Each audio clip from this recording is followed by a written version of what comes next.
एक गोष्ट मी आवर्जून सांगेन, एकूणच लोकशाहीसाठी तिच्या रक्षणासाठी महाराष्ट्रातले सर्व राजकीय पक्ष एकत्र आलेले आहेत.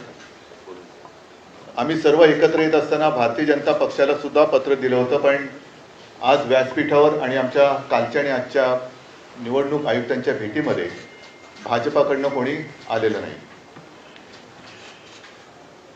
हा विषय जो आहे तो गेल्या विधानसभेपासून सगळ्यांच्या लक्षात यायला लागला आणि एका पत्राचा उल्लेख जयंतरावांकडनं राहिला, तो त्यांनी मला सांगितला.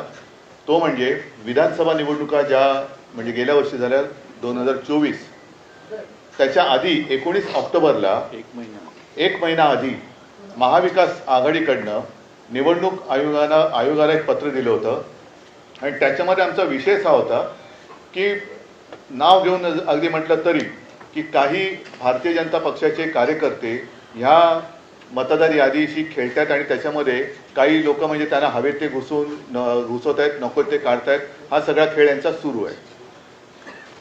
आता जसं या दोघांनी सांगितलं, अगदी हे पुरावे, ही काही यादी आम्ही घरी नाही छापलेल्या. एकेका व्यक्तीचं नाव 4-4 ठिकाणी आहे, एका जागेवरती 200-200 नावं नोंदलेत. हा सगळा लोकशाहीचा खेळ खंडोबा चाललाय.